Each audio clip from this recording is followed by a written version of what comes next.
The cheerful hum of holiday travelers filled the air at Auckland International Airport. Families bustled with excitement, their arms laden with gifts for loved ones.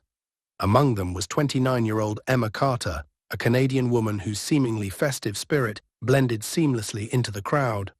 Draped in a cozy sweater, wheeling a nondescript black duffel bag, Emma looked like any other traveler eager to reunite with family for the holidays.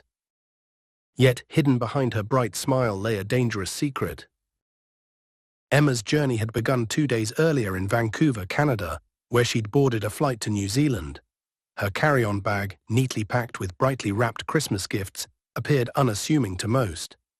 Each package was adorned with colorful bows and tags that read, "Merry Christmas and with love." To the casual observer, Emma seemed like a thoughtful daughter, or perhaps an aunt, eager to spread holiday cheer. But to New Zealand customs officials, the festive facade was about to unravel.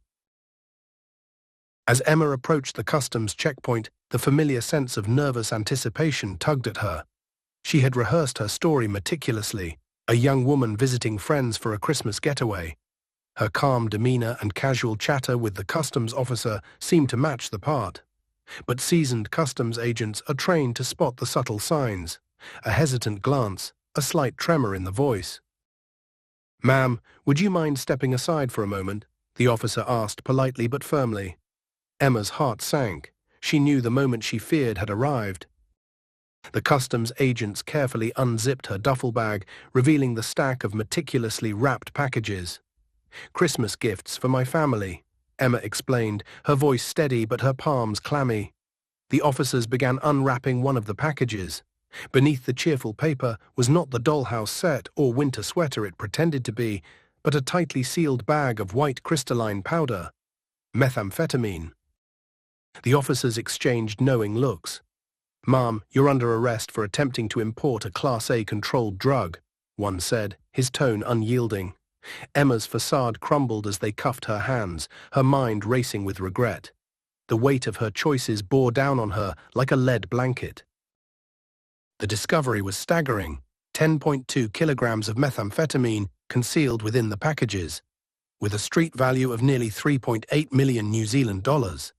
It was a classic attempt by transnational criminal groups to exploit the holiday season, as Paul Williams, Auckland Airport's customs manager, later described. For Emma, it was the culmination of a desperate decision born from mounting debts and promises made to shadowy figures she now wished she'd never met. In custody, Emma sat alone in the stark, fluorescent-lit room. The interrogation was relentless but professional. She revealed little, knowing that cooperation might not lessen her impending fate. The prosecutors charged her with the importation and possession for supply of a Class A drug, crimes that carried severe penalties in New Zealand. Back at the airport, customs officers resumed their vigilant watch. The bustling terminals reminded them that while the holiday season brought joy to many, it also presented opportunities for those seeking to exploit it for nefarious ends. Emma's arrest was a stark reminder of the lengths criminal organizations would go to, and the human costs that followed. Emma's first court appearance at Manukau District Court was brief and somber. The judge denied bail, citing the severity of her crimes. She would remain in custody as the legal proceedings unfolded. For her, the cozy Christmas she had envisioned had transformed into a cold, isolating reality. As news of her arrest spread, it served as both a warning and a sobering reflection of the risks involved in smuggling. Behind every festive disguise, customs officers knew, could lie a hidden danger: